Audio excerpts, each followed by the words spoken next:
ძალაუფლების 48 კანონის 34 კანონის განხილვა. იყავით მეფე თქვენებურად, მოიქეცით მეფურად და სხვებით შესაბამისად მოგექცევიან.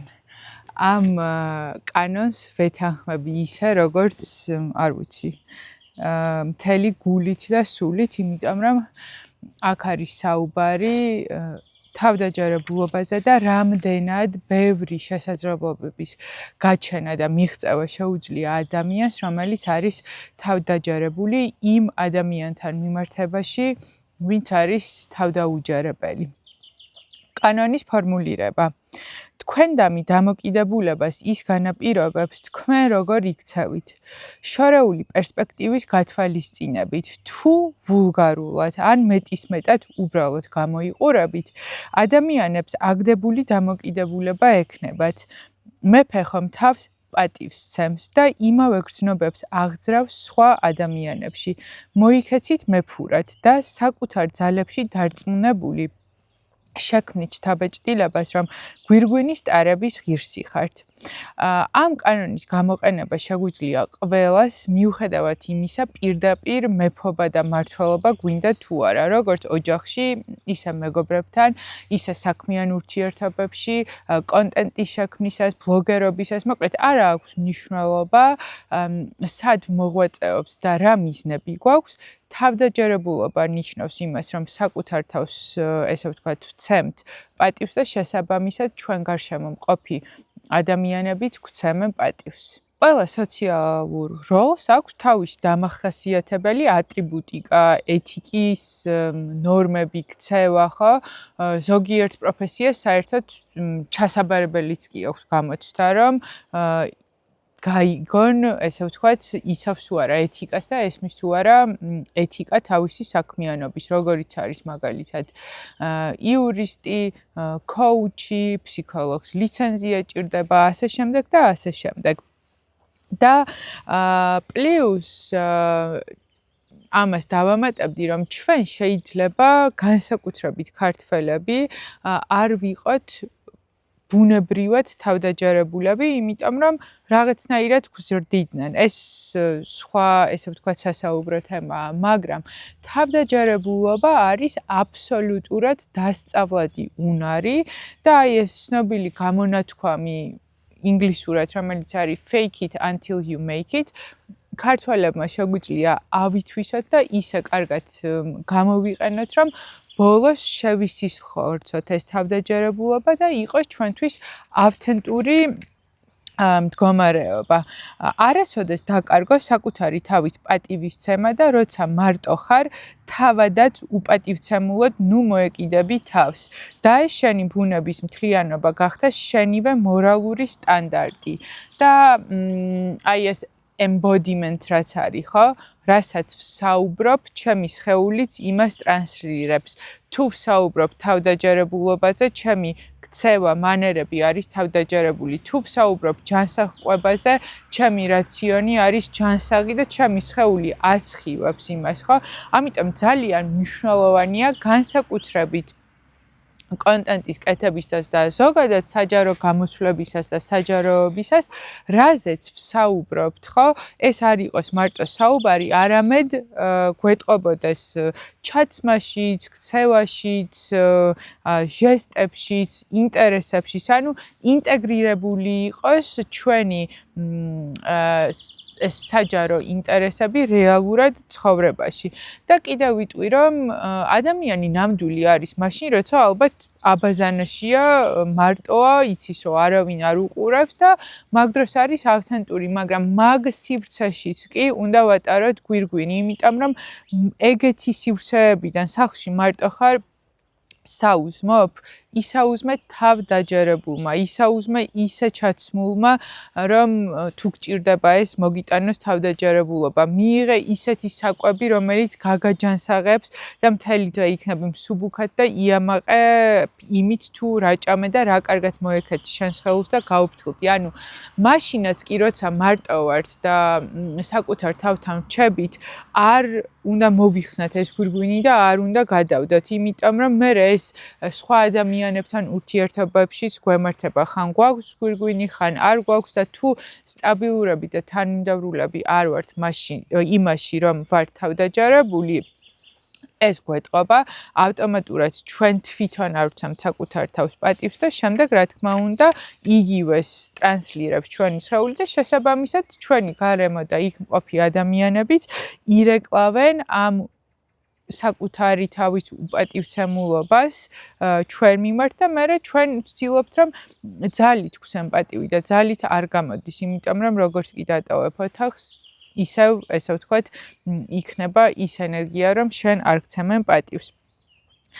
ხელისუფლებაში მყოფ ადამიანებს ზოგჯერ ცუნება აქვთ საკუთარი თავი წარმოაჩინონ როგორც ბრბოს წარმომადგენელი. სადონ ისეთი ილუზიის შექმნა, თითქოს ისინი და მათი ხელქვეითები ან ქვეშევრდომები ერთი და იგივეა. მაგრამ ხალხი, რომელზედაც იმედოვნებენ ამ მცდარი შთაბეჭდილების მოხდენას, სწრაფად ხვდება ხრიგს. ადამიანებს ესმით, რომ ამ ჟესტით არ იღებენ არანაირ უპირატესობას. ეს ყველაფერი მხოლოდ სიყალბეა, თამაში, გეგონება, მათი და მმართველის ბედი საზიარო არის, ხო? აქ მინდა დავამატო, რომ დისტანცია არის საჭირო განსაკუთრებით სამსახურეობრივ ურთიერთობებში. მოდით დავანებოთ თავი საჯარო სფეროს, სადაც ყველა უკლებლივ ყველა იმპერატორი, პრეზიდენტი, სხვადასხვა ფორმის მმართველი არ აქვს მნიშვნელობა პოზიციას, რა ერქმეოდა და რა დროს იყვნენ მმართველები, ყველამ კრახით, აბსოლუტური კრახით დაასრულა თავისი მოღვაწეობა და კარიერა, ვინც წაშალა დისტანცია თავის თავსა და გუნდს შორის, ან მის დაქვემდებარებულებს შორის, ან თავის თავსა და ამომრჩეველს შორის, ხო? რატო ირჩევს ხალხი ადამიანს პრეზიდენტად? იმიტომ რომ რაღაცით უპირატესი მიაჩნია ცხოვრების სტილით, მიღწევებით, განათლებით და ეს ესე უნდა დარჩეს, თორემ თუ ჩამოვარდით ამ ესე ვთქვათ ვირტუალური პედესტალიდან მათ თვალში გახდებით თავისნაირი და აღარ მოუნდება რომ შენ იყო მმართველი და ესე ვთქვათ კერძო სფეროშიც რო გადავინაცვლოთ, ხო?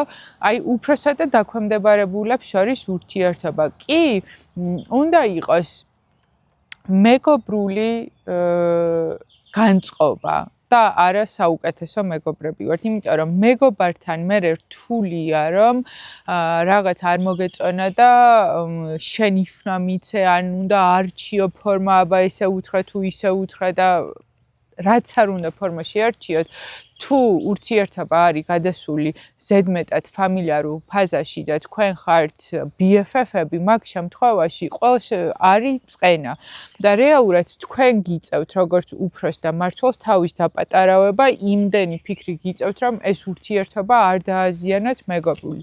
აქედან გამომდინარე აიყვანეთ ადამიანები არა იმ ნიშნით, რომ საუკეთესო მეგობრები გავხდებით ან დააწინაურეთ, ვინც საქმეს აკეთებს კარგად, შეგიმსუბუქებთ, ესე ვთქვათ, დავალებებს, მუშაობას, ენდობით, პატივს ცემთ და პატივს გცემთ, მაგრამ არ არის საჭირო, რომ ყველა სივრცეში ეძებოთ საუკეთესო მეგობარი, ხო?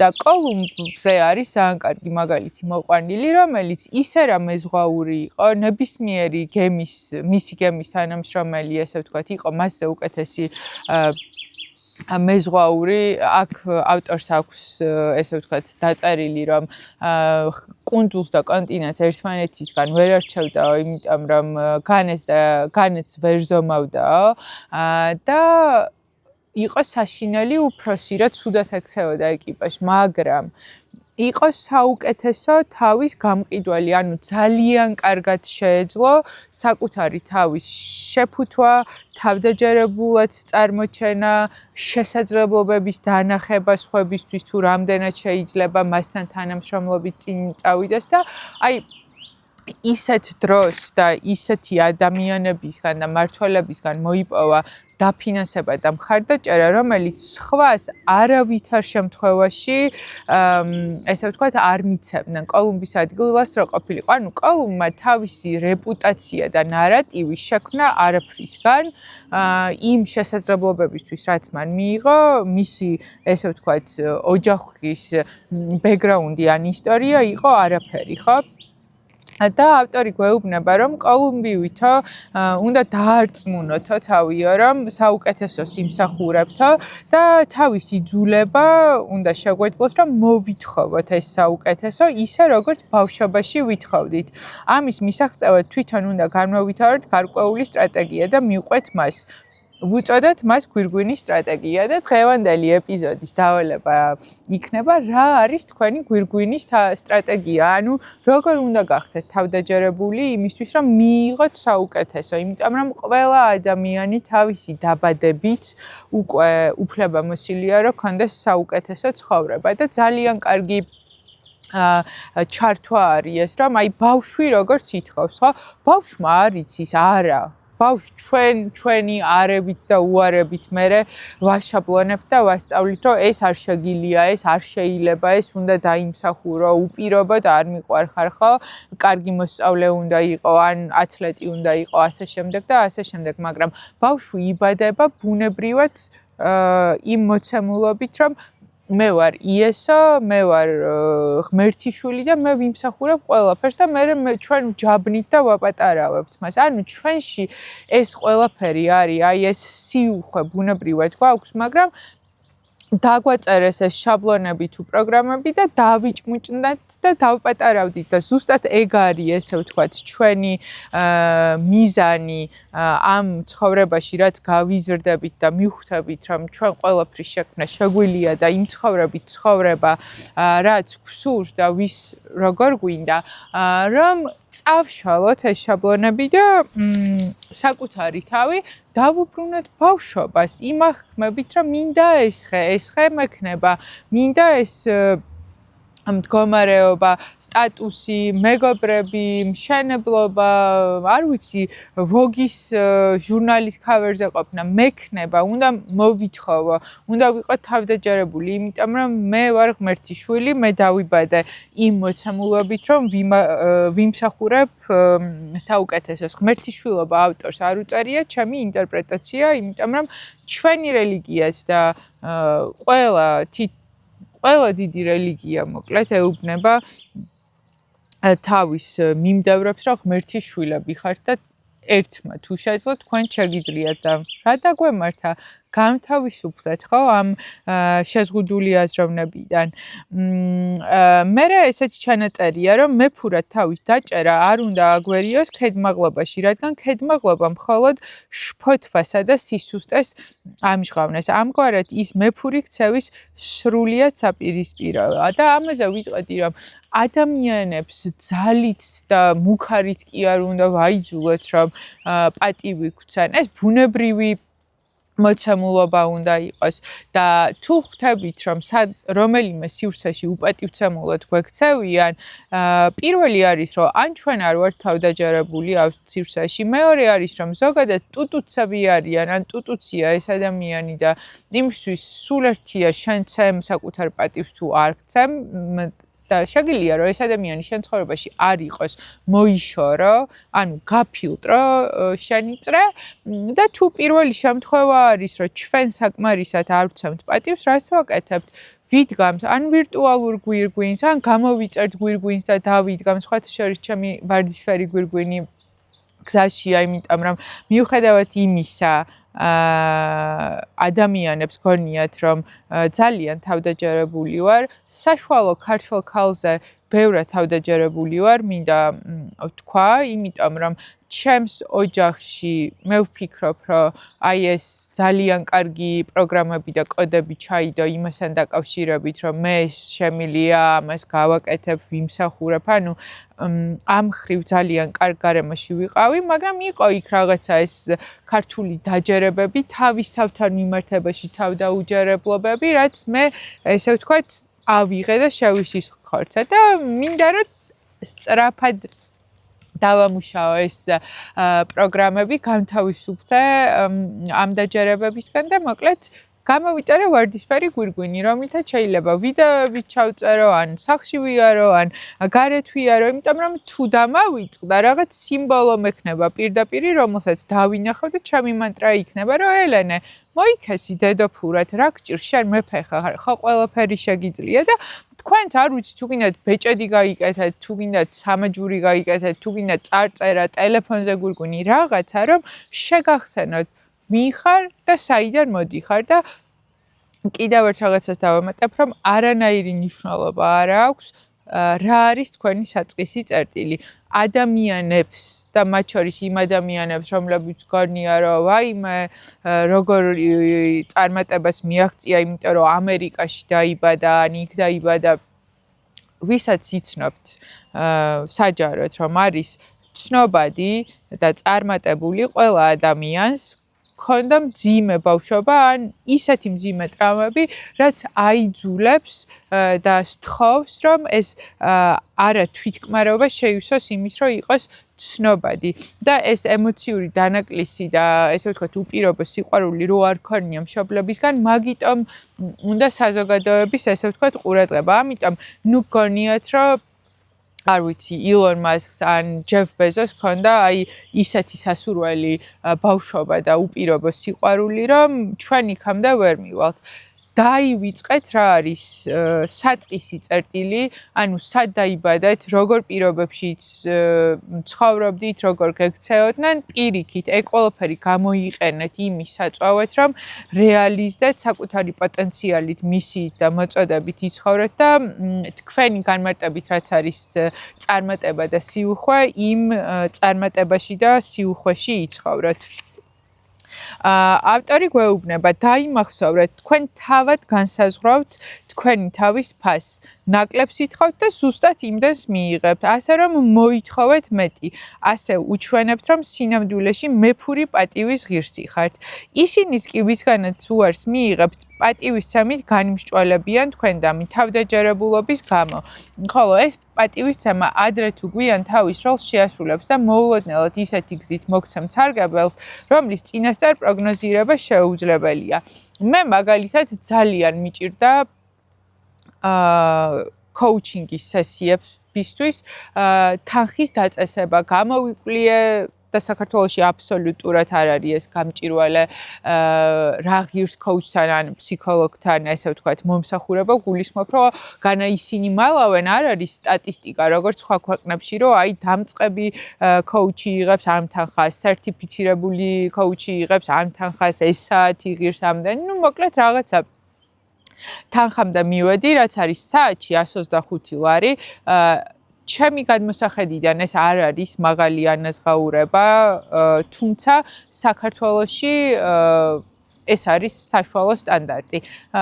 და ამ თანხის დასახელებაც მიჭირდა და რატო?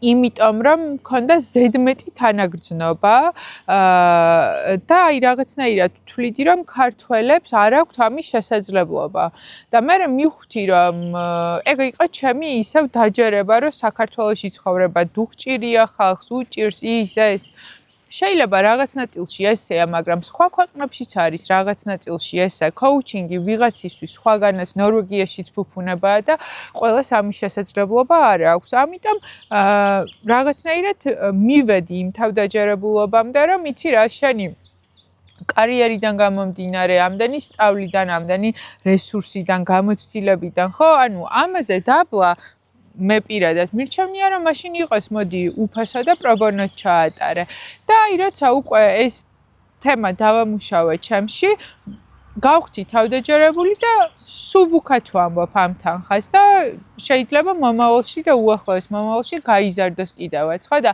თქვენც იპოვნეთ აი თქვენი ფასი მე მაგალითად ძალიან წინააღმდეგი ვარ სერვისის გაწევაში და ზოგადად პროდუქტსაც რასაც ჩავქმნი ფასდაკლების. ანუ ჩემთვის ეს ღირს და ფასი რატომ დავუკლო? თუ ვიღაცა მომწერს და არა აქვს შესაძლებლობა, მირჩევნია ვაჩუქო, მაგრამ არ ვიქნები ფასდაკლებული სერვისის გამწევი და თქვენს დაფიქრდით. ჩვენ არა, აი გულისხმობ ჩვენ ვინც ვართ თვითდასაქმებულები, ფრილანსერები, მეწარმეები, ანტრეპრენერები, ჩვენ ხო არ ვყიდით კიდევ ერთ წიწიბურას და რატო უნდა გავაკეთოთ აქცია ჩვენ სერვისებზე, რომ 3 ერთი საფასურად და ასე შემდეგ და ასე შემდეგ. მე პირადად ვთვლი, რომ ეს თავდაუჯერებლობის ნიშანია და ჩვენ გვირგვინს ძალიან ასუსტებს. ჯობს ისეთი ფასი დასვათ, რომელსაც ფიქრობთ, რომ გადაიხდიან და შემდეგ ფასდაკლებას არ გააკეთებთ. ყოველ შემთხვევაში მე და რობერტ გრინი ესე ვფიქრობთ, მაგრამ რა თქმა უნდა, თქვენ თვითონ უნდა გადაწყვიტოთ, რა არის თქვენი გვირგვინის სტრატეგია. ავტორიტეტული მოსაზრება. ყველა თავისებურად მეფური უნდა იყოს და ეს შენი ყოველი მოქმედება თუნდაც ჩვეულებრივი შესაბამის სფეროში მეფურს გაუტოლდეს. იყავი დიდებული საქმეებში და ამაღლებული გონებაში. მთელი შენი საქმით აჩვენე, რომ მეფობის ღირსი ხარ. თუნდაც სინამდვილეში მეფე არ იყო, ხო? ეს fake it until you make it და ნებისმიერი სფერო ხარ, ხეზე მუშაობ, არ ვიცი, დურგალი, მძღოლი, კოუჩი, ექიმი, ფსიქოლოგი, ატარე ეს შენი უხილავი გვირგვინი და ნახე, რამდენად ამაღლდება შენი განწყობა, რამდენად სასიამოვნოდ გააკეთებ შენ საქმეს, რამდენად პროდუქტიული და დამაჯერებელი იქნები და პლუს ეს მეორე მხარესაც მოუტანს, ხომ? სარგებელს. აი მე მაგალითად თუ არ თავდაჯერებული კოუჩი და კლიენტი რომ მოვა ჩემთან, მას ჯერა ჩემი, რომ შევძლებთ, ესე ვთქვათ, ერთად რაღაცა პარტნიორობით გავიაროთ მისი ცხოვრების დიზაინი და შევქმნათ მისი სასურველი ცხოვრება. თუ შენ ხარ თავდაუჯერებელი, შენი კლიენტი წყანყალებს, რომ ნუ აი რაში უნდა დამეხმარო ეს ხო და ეს არის ზუსტად პლაცებოს ეფექტიც. როცა ადამიანს იმდენად ჯერა სიტყვაზე ექიმის, რომ ამ რწმენით განიკურნება და შეიძლება იმ ექიმმა რაღაც ჩაქრის ტაბლეტი დაუნიშნოს სინამდვილეში. საპირისპირო მოსაზრება ამ კანონს აქვს, რომ მეფურად თავის დაჭერა არ ნიშნავს ქედმაღლობას ან სხვებისადმი ამრეწილ დამოკიდებულებას. და მართლაც რომ ესეა, ქედმაღალი ადამიანი არის ჩემი აზრით ყველაზე თავდაუჯერებელი ადამიანი და რა თქმა უნდა აღიზიანებს სხვებს, არის ხშირად სხვების საზღვრების დამრღვევი, სხვების უფლებების და თავისუფლებების შეზღუდვის ხარჯზე ცდილობს თავის დამკვიდრებას, რაღაცა აგრესიულად აპატარავებს სხვების სივრცეს და აქედან გამომდინარე არ იმსახურებს არავის პატივისცემას. ამიტომ არ აგვერიოს თუნდაც თავდაჯერებულობაზე მუშაობა იმაში, რომ ხელი წაგვიცდეს და ვიყოთ ქედმაღლები.